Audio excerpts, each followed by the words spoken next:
வீட்டு தோட்டத்தில் பலாமரம் வளர்த்துறோம்னு நினைக்கிறவங்க தான் இந்த பதிவு. முன்னெல்லாம் பலாமரம் வச்சோம்னா அது காய்க்கிறதுக்கு 8 வருஷத்துலேருந்து 10 வருஷம் ஆக ஒரு ஜெனரேஷனே முடிஞ்சிடும்.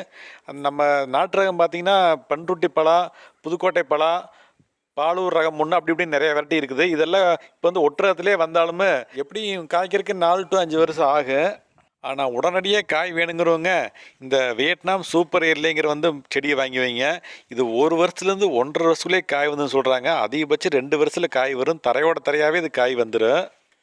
செடி சின்ன சைஸாக வரும். ஹோம் கார்டனுக்கு ஏற்ற ரகம் இந்த வியட்நாம் சூப்பர் ஏர்லிங்கிற ரகம். இந்த டேஸ்ட் வந்து ரொம்ப இனிப்பு இல்லாட்டியும் சாப்பிட்றது நல்லா தான் இருக்கும். வீட்டு தோட்டத்தில் வைக்கிறதுக்கு ஒரு சிறந்த ரகம். இதே வியட்நாம் சூப்பர் ஏர்லியில் வந்து ரெட் கலரும் இருக்குது.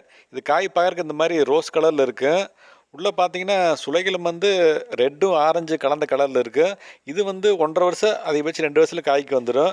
இது வந்து மாடி தோட்டத்துக்கு ஏற்ற ரகம். செடி வந்து ரொம்ப பெருசாக வராது. நீங்கள் கட் பண்ணி வளர்த்தீங்கன்னா சின்ன செடியிலே மெயின்டைன் பண்ணிடலாம். உங்களுக்கு மாடி தோட்டத்துக்கு ஏற்ற சூப்பரான ரகம். நீங்கள் வீட்டு தோட்டத்தில் வந்து பலாப்பழம் வைக்கணும் முடிவு பண்ணிங்கன்னா ஃபஸ்ட்டு ப்ரிஃபரன்ஸ் பண்ண வேண்டியது இந்த Vietnam super early. Yellow red எதை வேணாலும் பண்ணுங்கள். பலாப்பழம்னாவே அதனோட நறுமணமும் இனிப்பும் தான் முக்கியம். அந்த மாதிரி நீங்கள் ஒரு இனிப்பான பலாப்பழத்து ரகத்தை சாப்பிடணுன்னா அது வந்து J33ங்கிற ரகம். இது வந்து ஒரு மலேசியன் வெரைட்டி. உலகத்திலேயே இனிப்பான பலாப்பழம்னா அது இதான்னு சொல்லுவாங்க. அந்தளவுக்கு இதில் சுகர் கண்டென்ட் அதிகம். இது மரம் இந்த மாதிரி கொஞ்சம் பெருசாக வரும். நீங்கள் மாடி தோட்டத்தில் வளர்த்த முடியாது.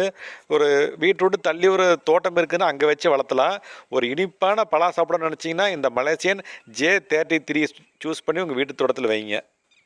ஒரு வித்தியாசமான பலா வீட்டில் வைக்கணும்னு நினைக்கிறவங்க இதை சூஸ் பண்ணுங்கள். இதுக்கு பேர் ஐனி பலான்னு சொல்லுவாங்க. இங்கிலீஷில் வைல்டு ஜாக் ஃப்ரூட் அப்படிம்பாங்க. இது ஒரு சின்ன ரகமாக இருக்கும். பார்க்குறதுக்கு பலாப்பழம் மாதிரி சின்ன சைஸாக இருக்கும். இதை நீங்கள் வந்து கையால் ஈஸியாக ஓப்பன் பண்ணிடலாம். இது டேஸ்ட்டு பார்த்தீங்கன்னா இனிப்பும் புளிப்பும் கலந்த சுவையாக இருக்குது. நிறைய மருத்துவ குணங்கள் இருக்குது. தமிழ்நாட்டில் கன்னியாகுமரி சைடு மட்டும்தான் விளையுது. அப்புறம் கேரளா கர்நாடகா பார்டரில் இருக்குது. வீட்டு தோட்டத்தில் ஒரு வித்தியாசமான பலா மரம் வளர்க்கணும்னு நினைக்கிறவங்க இதை வாங்கி வைங்க. இது வந்து கொஞ்சம் அரிய பல வகைங்கனால கொஞ்சம் ரேட்டு ஜாஸ்தியாக இருக்கும். ஒரு மரத்தோட கண்ணோட விலையை 1500 2000 ரூபா சொல்லுவாங்க. சில நர்சரி கார்டனில் கிடைக்குது. அடுத்து பார்க்குறது பலாப்பழத்துலேயே இந்த பிசு பிசுப்பு இல்லாத பலா வந்து கம்லெஸ் பலான்னு ஒன்று இருக்குது. இந்த பழத்தை பார்த்தீங்கன்னா அந்த பால் வடியாது. உங்களுக்கு கையில் வந்து பிசு பிசு பொட்டாது. இது வந்து கொஞ்சம் பெரிய மரமாக வருங்கனால நீங்கள் வந்து வீட்டு மொட்டை மாடியில் வளர்த்த முடியாது.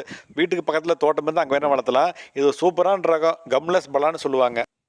பலாமரத்தை பொறுத்த வரைக்கும் பராமரிப்பு குறைவு தான். இது வந்து நீங்கள் தண்ணி தேங்காத இடத்துல வளர்த்தணும். தண்ணி ஈஸியாக வடிகிற மண்ணில் தான் பலாமரம் நல்லா வளரும். தண்ணி தேங்குச்சுன்னா வேர் அழுகி மரம் வந்து காய்க்காதும் பட்டு போயிடும்.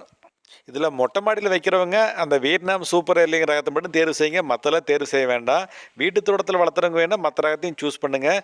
கமர்ஷியலாக விற்பனைக்காக தோட்டத்தில் நிறைய நடவு செய்கிறவங்க அந்த J33 ரகத்தை சூஸ் பண்ணுங்கள். அது வந்து நல்லா மார்க்கெட் பண்ணுறதுக்கு ஈஸியாக இருக்குது. வீடியோ பிடிச்சிருந்தா நம்ம சேனலை சப்ஸ்கிரைப் பண்ணுங்கள்.